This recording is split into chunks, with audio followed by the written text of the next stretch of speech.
नमस्कार दोस्तों, जय हिंद, वंदे मातरम। दोस्तों, पर्यावरण अध्ययन के एनसीईआरटी के पैटर्न पर मॉक टेस्ट नंबर 12 में सभी का वेलकम, स्वागत, अभिनंदन है। दोस्तों, अगर आपने वाकई में सपना देखा है, अगर आपका सपना है, ड्रीम्स है कि ईवीएस में 30 ऑफ 30 लाना है, तो हर एक सेशन, हर एक मॉक टेस्ट दोस्तों इंपॉर्टेंट है। आज के मॉक टेस्ट में सौर प्रणाली की बात करेंगे, सौर परिवार की बात करेंगे, सौर मंडल फैमिली की बात करेंगे। बहुत ही महत्वपूर्ण लाजवाब 25 क्वेश्चन एमसीक्यूज रहने वाले हैं। जी हाँ, सभी प्यारे मित्र वीडियो को एक बार दिल से लाइक कीजिएगा। चलिए शुरू करते हैं दोस्तों। पहला प्रश्न आपके स्क्रीन पर है कि सौर प्रणाली की खोज किसने की थी? गैलीलियो ने, जे.एल. वेर्ड ने, कोपरनिकस ने या केपलर ने की थी? आपका कमेंट, आपका फीडबैक क्या कहता है? सभी प्यारे मित्र कमेंट करेंगे, फीडबैक करेंगे, अपना अपना ओपिनियन, अपना अपना फीडबैक, अपना अपना कमेंट कीजिएगा और अंत में जरूर बताइएगा क्या आप 20 प्लस यहाँ पे आउट ऑफ 25 में 20 प्लस का स्कोर कर रहे हैं कि नहीं कर रहे हैं। सौर मंडल प्रणाली की खोज किसने की थी? सभी प्यारे मित्र कमेंट करें। एक ही नाम, एक ही आएगा वह। दोस्तों, हम बात करें कोपरनिकस की बात करेंगे यहाँ पर आप। तो दोस्तों, यहाँ पर आपका ऑप्शन जो है, ऑप्शन नंबर सी आपका सही हो जाएगा। दूसरा प्रश्न देख रहे हैं दोस्तों स्क्रीन पर, क्या दिया गया है कि सूर्य के चारों ओर, जी हाँ, सूर्य के चारों ओर घूमने वाले खगोलीय पिंड को क्या कहते हैं? ग्रह कहते हैं, उपग्रह कहते हैं, क्षुद्र ग्रह कहते हैं या पुच्छल तारा कहते हैं? तो सूर्य के चारों ओर घूमने वाले खगोलीय पिंड को क्या कहते हैं? जो एक सूर्य हो, ठीक है, ये मान लीजिए सूर्य क्या है? एक तारा है। सूर्य के चारों ओर देखिए खगोलीय पिंड होते हैं जो यहाँ पर घूमते रहते हैं, वो क्या कहलाते हैं? वही दोस्तों हमारे ग्रह कहलाते हैं। पहला ऑप्शन सही हो जाएगा। तीसरा प्रश्न लाजवाब प्रश्न है, सीधा सिलेक्शन से कनेक्टेड है। संभावित प्रश्न है कि किसी ग्रह के चारों ओर परिक्रमा करने वाले छोटे आकाशीय पिंड को क्या कहते हैं? सभी प्यारे मित्र कमेंट करेंगे।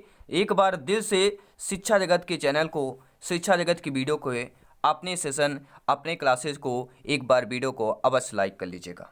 जयसवाल सभी का धन्यवाद करते हैं, स्वागत, अभिनंदन करते हैं हर एक भाई बहन, हर एक शिक्षक बंधु, हर एक गृहिणी का जिनका सपना अध्यापक अध्यापिका बनना, शिक्षक बनना। जी हाँ, किसी ग्रह के चारों ओर परिक्रमा करने वाले छोटे आकाशीय पिंड को क्या कहते हैं?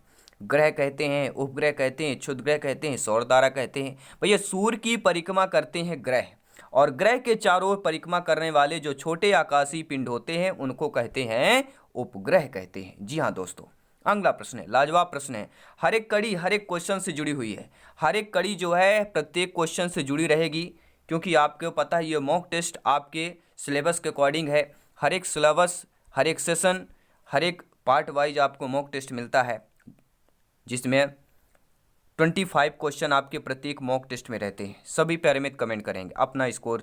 जी हाँ, ग्रहों की गति का नियम किसने दिया गा? और जो ये लेवल है 3rd क्लास से लेके 10th क्लास तक का लेवल रहता है, इसमें आपके प्राइमरी लेवल का यहीं तक पूछा जाएगा। कितना भी हार्ड क्वेश्चन आए 10th क्लास लेवल से अप नहीं हो सकता, ये ध्यान देंगे सभी प्यारे मित्र। तो ग्रहों की गति का नियम किसने दिया था? न्यूटन महाराज ने, केपलर महामहिम ने, कोपरनिकस या आपके श्रीमान महामहिम गैलीलियो ने दिया था। ग्रहों की गति का नियम प्रतिपादित करने वाले सभी प्यारे मित्र जानते हैं 9th 10th की, अगर आपने साइंस की बुक पढ़ी होगी एनसीईआरटी के पैटर्न पर, तो एक ही जवाब आएगा आप लोगों को, कोपरनिकस नहीं आएगा, केपलर आएगा। क्या आएगा दोस्तों? केपलर आएगा, कोपरनिकस नहीं आएगा। हम यही गलती करते हैं, बुक पढ़ते नहीं हैं। इसीलिए बोलता हूं दोस्तों, 3rd क्लास से लेके 10th क्लास तक का एनसीईआरटी की बुक आपको पढ़ना ही पढ़ना है। जी हाँ, एनसीईआरटी की बुक आपको अच्छे तरीके से पढ़ लेना है। यहीं से क्वेश्चन 60 to 70% क्वेश्चन यहीं से क्रिएट किए जाते हैं। तो ग्रहों की गति का नियम प्रतिपादित करने वाले आपके क्या हो जाएंगे? केपलर हो जाएंगे। अगला प्रश्न है सौर प्रणाली का, सौर परिवार का प्रश्न है कि सौर मंडल में कुल कितने ग्रह हैं? बहुत ही आसान प्रश्न है, नॉर्मल है और संभावित प्रश्न है। जी हाँ, ऐसा नहीं हो सकता कि इजीली क्वेश्चन नहीं आएंगे, इजीली क्वेश्चन भी आएंगे। तो सौर मंडल में कुल कितने ग्रह हैं? तो यहाँ पर 8 ग्रह हैं, ये ध्यान देना है। पहले 9 थे लेकिन अब वर्तमान में 8 ग्रह हैं। ये ऑप्शन आपको सही करना है। देखिए, अंतर्राष्ट्रीय खगोलीय संघ के अनुसार हमारे सौर मंडल में, हमारे सौर परिवार में 8 ग्रह हैं। सूर्य से दूरी के अनुसार यहाँ पे ग्रह बताऊंगा। बुध, ठीक है, नज़दीक है सूर्य के सबसे, फिर उससे दूरी, फिर उससे दूरी। तो सूर्य से दूरी के बढ़ते हुए क्रम में आप देखेंगे बुध, शुक्र, पृथ्वी, मंगल, बृहस्पति, शनि, यूरेनस, नेपच्यून। और इसके अतिरिक्त 3 बौने ग्रह हैं। प्रश्न आ सकता है कि हमारे सौर परिवार में बौने ग्रह कितने हैं, तो 3 हैं, सीरीज, प्लूटो, एरीस। ये 3 क्या है, बौने ग्रहों की श्रेणी में रखा गया है।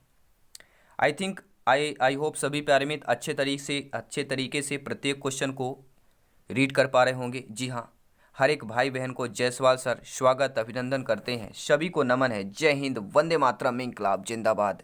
एनर्जी डाउन नहीं करना है, मोरल मोटिवेशन बरकरार रखना है और सिलेक्शन यहीं से पाएंगे। जी हाँ, मेहनत करेंगे, जी तोड़ मेहनत करेंगे दोस्तों और सिलेक्शन पाएंगे।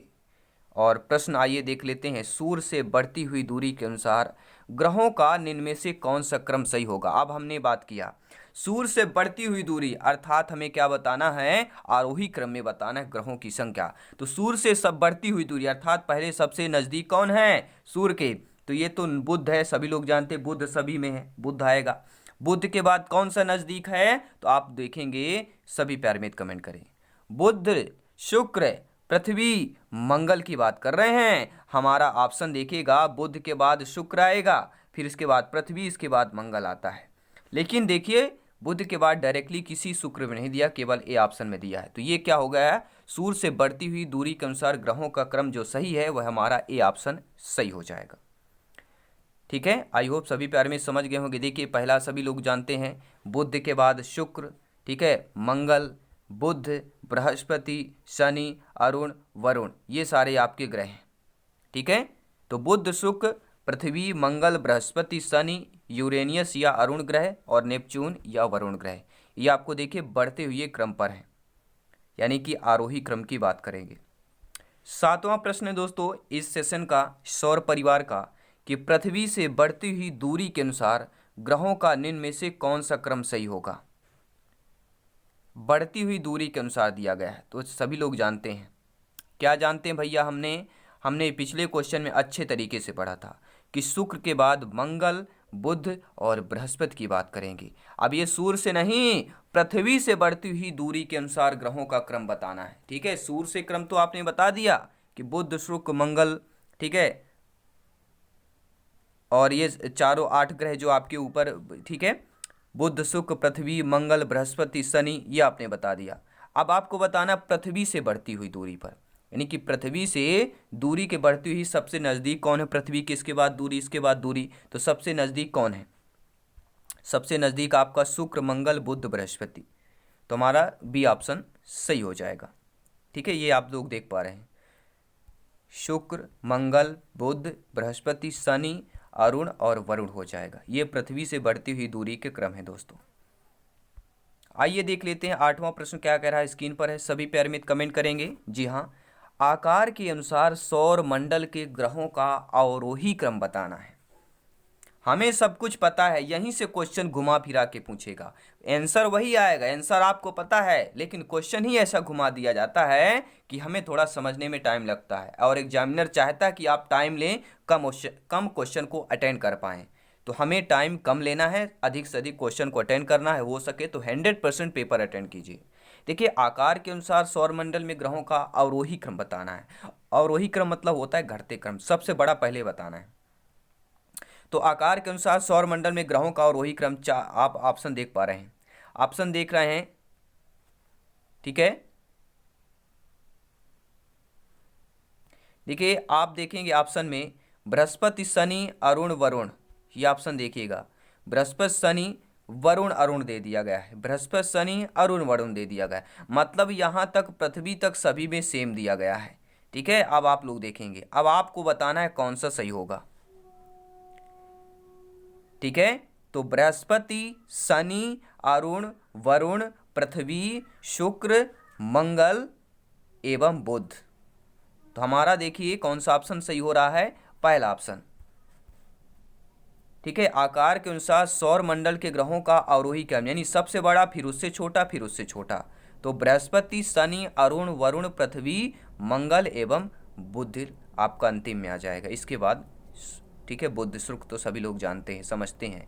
जी हाँ दोस्तों, अगला प्रश्न है, आप लोग सभी लोग ज्ञानी हैं, सर्वज्ञ हैं, व्याख्याता हैं आप लोग। जायसवाल सभी को नमन करते हैं। शिक्षा जगत के चैनल को सभी प्यारे मित्र सब्सक्राइब कर लेंगे। आपका अपना परिवार है, पावर्ड बाई शिक्षा ही प्रकाश है। दोस्तों, निम्नलिखित में से कौन जो है सौर मंडल का भाग ही नहीं है? क्षुद्र ग्रह, धूमकेतु ग्रह, ये तीनों आपके सौर परिवार हैं।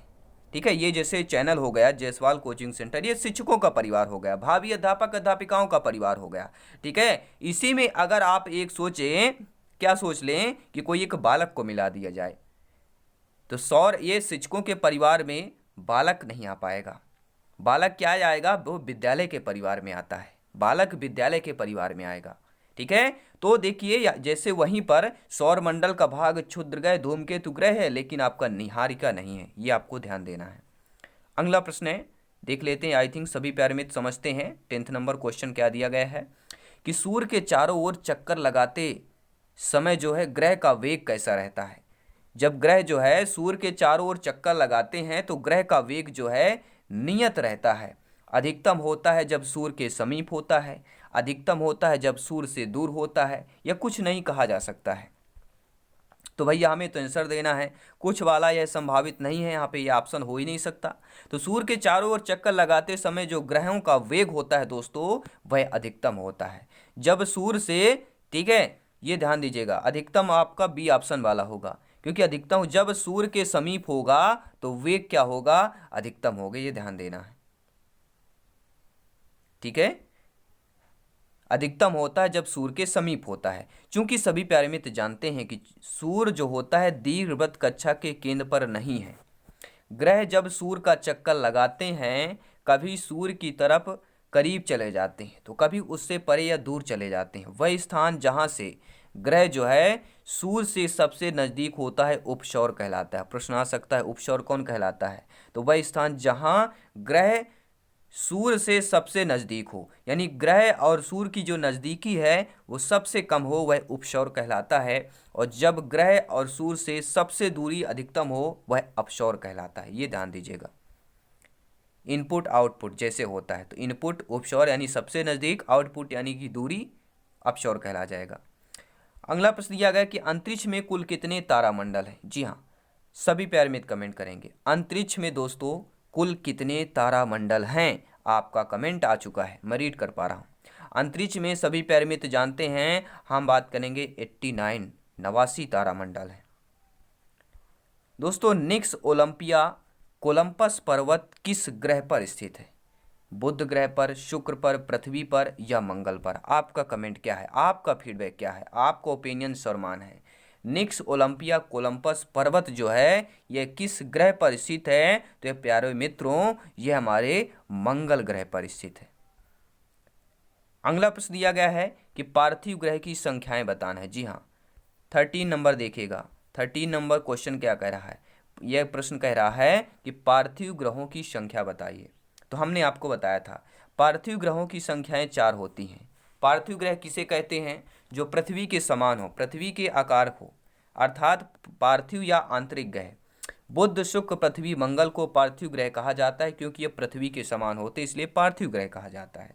और बृहस्पति या बाह्य ग्रह किसे कहा जाता है? बृहस्पति या बाह्य ग्रह। यह बृहस्पति, शनि, अरुण, वरुण को बृहस्पतीय ग्रह कहा जाता है या बाह्य ग्रह कहा जाता है। ये आपको ध्यान देना है।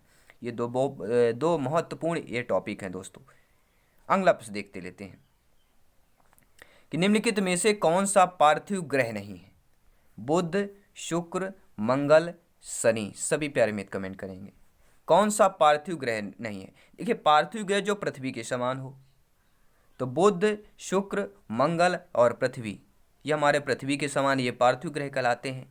और बृहस्पति, शनि, अरुण, वरुण, ये बाह्य ग्रह अर्थात बृहस्पति ग्रह कहलाते हैं। तो शनि क्या है? शनि यह बृहस्पति के ग्रुप का कहलाएगा, यह पृथ्वी के ग्रुप का नहीं है, तो शनि यह पार्थिव ग्रह की श्रेणी में नहीं आएगा।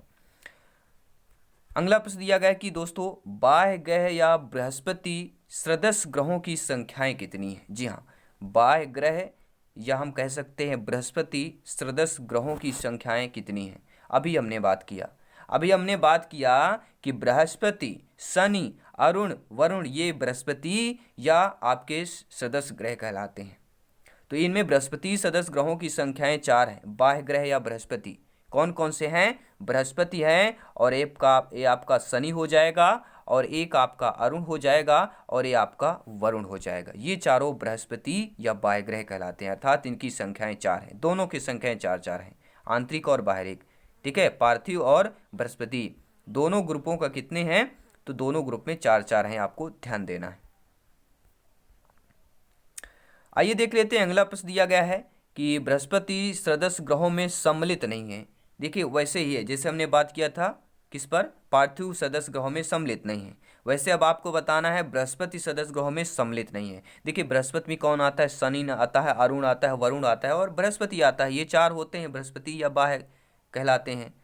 और ये जो ग्रुप है ये हमारा दोस्तों जो मंगल है, मंगल, पृथ्वी, शुक्र, ठीक है, बुध, ये हमारे पार्थिव में आते हैं, पार्थिव कैटेगरी में, पार्थिव ग्रुप से आते हैं। तो मंगल ये बृहस्पति सदस्य ग्रहों के सम्मिलित में नहीं होगा। तो आपका हमारा पर डी ऑप्शन सही हो जाएगा।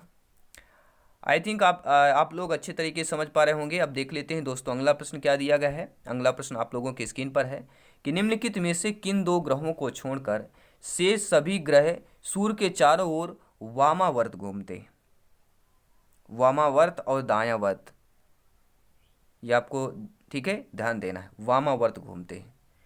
2 ग्रह बताना है, 2 ग्रहों को छोड़कर शेष सभी घूमते हैं। तो कौन ऐसे 2 ग्रह हैं जो वामावर्त नहीं घूमते हैं?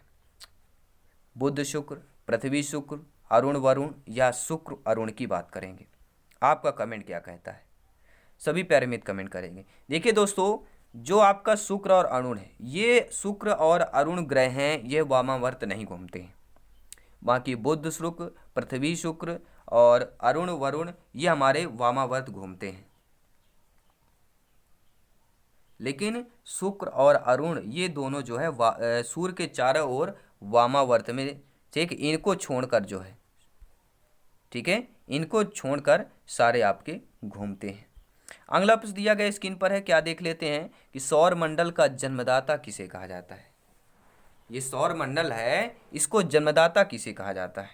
जैसे हमारे और आपके जन्मदाता माता पिता होते हैं, वैसे ही जन्मदाता सौर मंडल का कौन है? सूर्य को कहते हैं, पृथ्वी को कहते हैं, बृहस्पति को कहते हैं, या शनि को कहते हैं? तो आई थिंक आप लोग समझ पाए होंगे कि पृथ्वी, बृहस्पति, शनि ये तीनों क्या हो जाएंगे? ये तीनों ग्रह हैं और सूर्य एक तारा है। तो डिफरेंट देखिए कौन है, डिफरेंट देखेंगे सूर्य है। तो सौर मंडल का जन्मदाता किसे कहा जाता है? हमें नहीं मालूम है, लेकिन ऑप्शन पे हम देख लेते हैं कि भैया जब ये हमारे 3 ग्रह दिए गए हैं और एक ऑप्शन हमारा अलग दिया गया है, तारा दिया गया है, सूर्य दिया गया है, तो यही होना चाहिए आंसर। ठीक है, ये होता है माइंड का गेम, और जिसने अपने माइंड के क्वेश्चनों को जीत लिया तो भैया सिलेक्शन 100% श्योर एंड प्योर है। अगला प्रश्न है, ब्रह्मांड में विस्फोटी तारा कहलाता है, जो ब्रह्मांड है उसमें हमारा जो विस्फोटी तारा धूमकेतु कहलाता है, उल्का हो गया, लुब्धक हो गया, अभिनव तारा हो गया। सभी प्यारे मित्र नीचे कमेंट बॉक्स में कमेंट करेंगे। जी हाँ, कमेंट में रीड कर पा रहा हूँ, प्रत्येक भाई बहन का कमेंट का रिप्लाई आता है। जी हाँ, ब्रह्मांड में विस्फोटी तारा जो है अभिनव तारा जो है यह विस्फोटी तारा कहलाता है।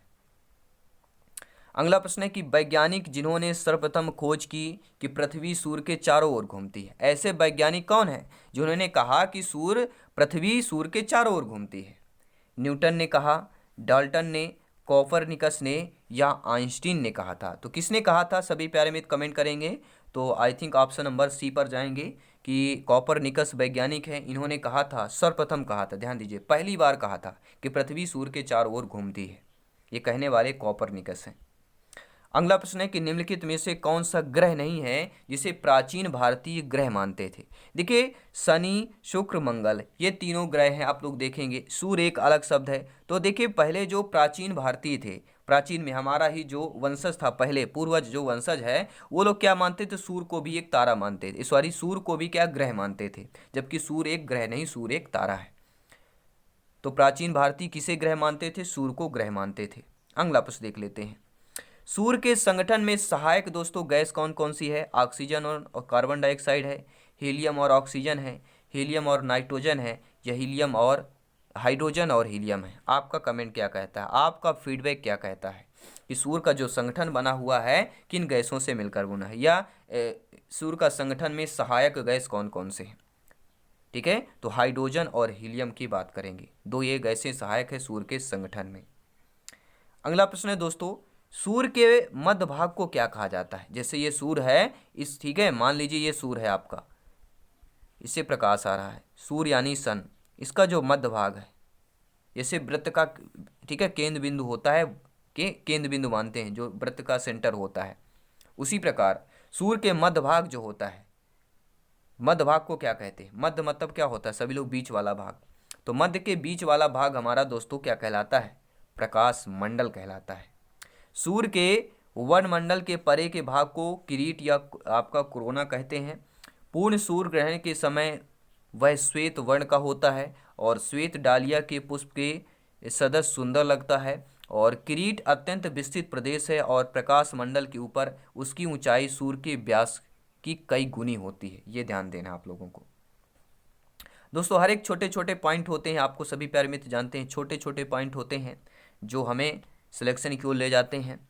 सूर्य के ऊपर के भाग को क्या कहा जाता है? जो सूर्य का ऊपर का भाग होता है, अधोमंडल, प्रकाश मंडल, वर्णमंडल, समताप मंडल। तो अभी हमने ही बात किया था, अभी हमने एक चीज़ बात किया था कि सूर्य के वर्णमंडल के परे भाग को, परे मतलब होता है ऊपर, तो सूर्य के ऊपर के भाग को क्या कहा जाता है? तो वर्णमंडल कहा जाता है। प्रकाश मंडल मध्य भाग को कहा जाता है।